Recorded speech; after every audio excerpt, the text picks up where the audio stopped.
వీడియోలో చూపిస్తున్న విధంగా ఇలా నీట్‌గా క్యాన్వాస్ పేపర్ మీద మనం ముందు ఏదైతే కట్ చేసి పెట్టుకున్నామో దాన్ని నీట్‌గా ప్లేస్ చేసుకొని ఇలా నెక్ రౌండ్ అయితే మార్క్ చేసుకోండి.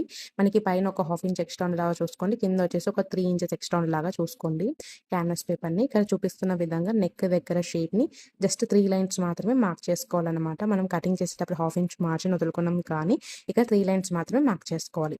ఇప్పుడు అగైన్ ఆ లైన్ దగ్గర నుంచి కిందికి 2 ఇంచెస్ ఎక్స్ట్రా ఉండేలాగా చూసుకొని క్యాన్వాస్ పేపర్‌ని ఇక్కడ రౌండ్‌గా చూపిస్తున్న విధంగా నీట్‌గా అయితే కట్ చేసుకొని మనం ఏదైతే మార్కింగ్ చేసుకున్నామో అది మొత్తం నీట్‌గా కట్ చేసుకోండి.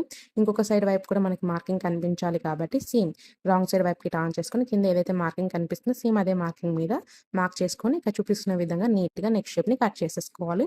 ఇప్పుడు ఫ్యాబ్రిక్‌ని ఎలా ప్లేస్ చేసుకోవాలంటే ఫస్ట్ లైనింగ్ మీద ఒరిజినల్ మెయిన్ ఫ్యాబ్రిక్ కింద వచ్చేసి రాంగ్ సైడ్ అనమాట. రాంగ్ సైడ్ ఒరిజినల్ మీద వచ్చేసి మనకి లైనింగ్ క్లాత్ మీద ఇక్కడ క్యాన్వాస్ పేపర్‌కి మనకి ఇక్కడ షైనింగ్ ఉంటది గదా! ఆ షైనింగ్ వచ్చేసి మనకి ఫ్యాబ్రిక్ మీద వచ్చేలాగా నీట్‌గా ప్లేస్ చేసుకున్న తర్వాత మనకి నెక్ దగ్గర కరెక్ట్‌గా ఉండాలనమాట క్యాన్వాస్ పేపర్. మనకి 1 ఆర్ 2 పాయింట్స్ కూడా అటు ఇటు అవ్వకుండా పర్ఫెక్ట్‌గా నీట్‌గా ప్లేస్ చేసుకొని ఇక్కడ నేను చూపిస్తున్న విధంగా నీట్‌గా మనం ఏదైతే 3 లైన్స్ మార్క్ చేసుకున్నామో సేమ్ అదే ప్రాసెస్‌లో ఇక్కడ స్టిచ్చింగ్ అనేది చేసుకోండి.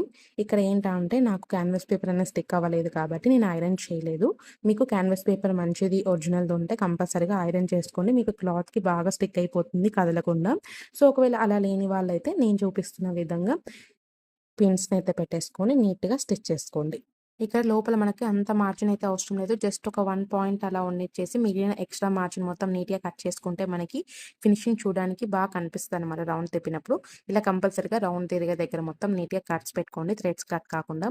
ఇప్పుడు ఈ కట్ వచ్చేసి మనకి రైట్ సైడ్ వైపుకి ఉండేలాగా చూసుకొని జస్ట్ మనం లైనింగ్ మాత్రమే ముందరికి ఫోల్డ్ చేసుకొని జస్ట్ ఒక్క పాయింట్ డిస్టెన్స్‌తో మనము జస్ట్ లైనింగ్ ఫ్యాబ్రిక్ మీదనే స్టిచ్ పడేలాగా జాగ్రత్తగా నీట్‌గా స్టిచ్ చేసుకోండి.